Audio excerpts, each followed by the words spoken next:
So inversion fair value gaps, right? So you guys are probably wondering what the inversion fair value gaps, right?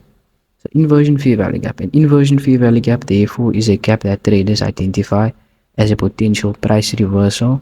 This can happen when price action, the price has been moving in one direction, creates a gap, and then starts moving in the opposite direction, right? It can be treated as support and resistance. The gap area might act as a new level of support or resistance, right? So if the price gap moves up and then falls back to fill the gap area might become a resistance zone, right? Conversely, if the price gaps down and then rises to fall, the gap area might become a support zone, right? So inversion fair value gaps is basically a normal fair value gap which has failed to be respected, right? It was not respected, it was not used as support or resistance, right? So therefore price just ran through it, right? So we can use inversion fair value gaps to our advantage, right? So I will show you guys a few examples on this, right? So as you can see, we have this green box over here, right? This huge green box, right? A light blue, if I'm right. So as you can see, we had a fair value gap over here, right? Right over here, we had this fair value gap, right? As you can see, price came down. It retested it once, right? So as you can see, price came down and ran right through the fair value gap. It didn't come into it and got pushed back down. It just ran right through it. So therefore, this fair value gap was disrespected, right? This fair value gap was disrespected. But that does not mean that this fair value gap is no longer valid, right? This fair value gap can therefore become an inverse fair value gap, right? But as you can see, when price disrespected this fair value gap, right? When price disrespected this fair value gap, it created a fair value gap, another fair value gap, which it created this gray fair value gap inside of this inversion fair value gap, right? So as you can see, price went higher into this fair value gap over here, which I haven't marked out, and price got pushed down into the fair value gap. So what you guys want to notice, right, that when you have an inversion fair value gap, right, and a fair value gap, a proper fair value gap inside of that inversion fair value gap, it becomes more higher probability trade, right? The fair value gaps becomes that fair value gap inside, which is the normal one and not the inversion. That becomes a more higher probability fair value gap, right? So therefore, there's a higher chance that this fair value gap will be respected, right, guys? So we are basically using the inversion fair value gap just to tell us that this fair value gap has a higher chance of working, right? But sometimes you might not have a normal fair value gap inside of this inversion. And yeah, we won't have a normal fair value gap inside of this inversion. And it will still work sometimes, but not always. Like I said, with fair value gaps, inversion fair value gaps don't always work, right? It don't always work. Sometimes it might, but it does not always work, right? So as you can see, price came up, retested this fair value gap and this inversion fair value gap and got pushed to the upside, taking out liquidity over here and over here, right? So you could have entered off this fair value gap, which was at 50% of your inversion, and it touched 50% of your normal fair value gap. You can have entered over here somewhere with your take profit at this high or even at this high, or 1:2 at this high and 1:3 around about this high, right? So that's one example. So let's continue. That is a bullish inversion.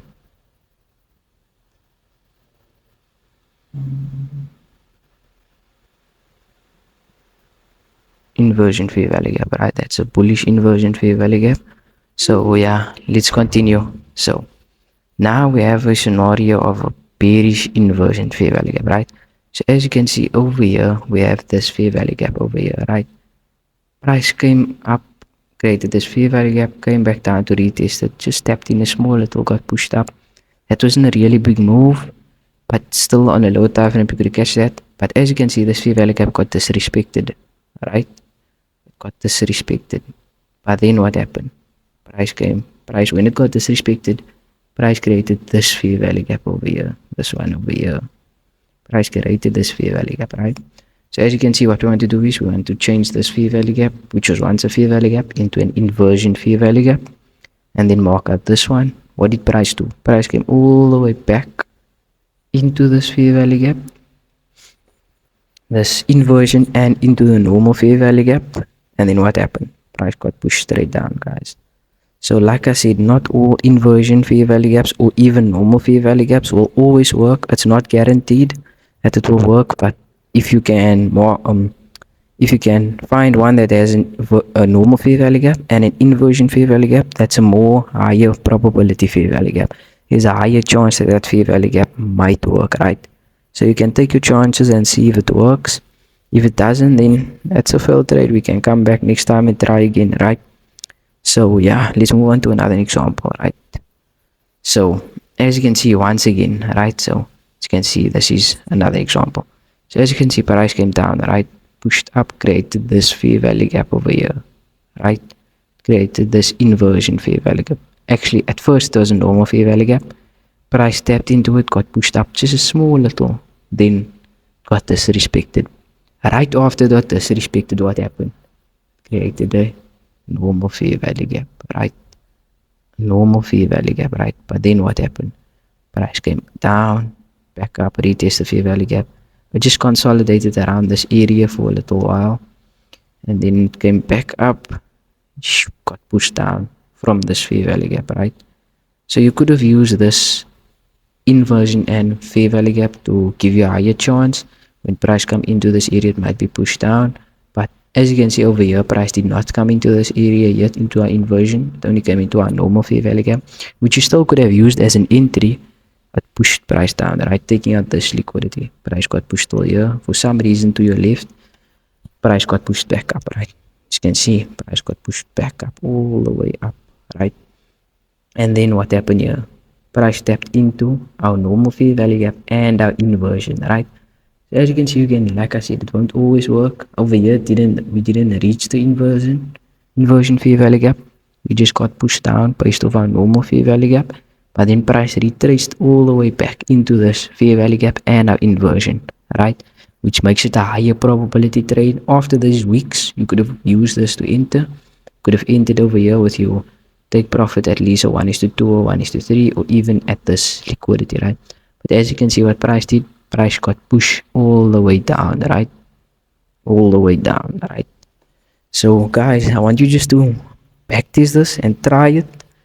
Like I said, it won't work 100% of the time, but if you have a good bias of where price might go, and you have a better understanding of price, then it might work. It will work, actually. Not always, but it will work, right? So as you can see, I want you guys to look at this chart, right? So price pushed all the way down, and the next slide is going to be very interesting. I don't know, there's another inversion coupled with a normal fair value gap on this chart. You guys can pause the video over here and check if you see it before I move to the next slide. Then if you do, then you have been actually taking note. And yeah, let's continue.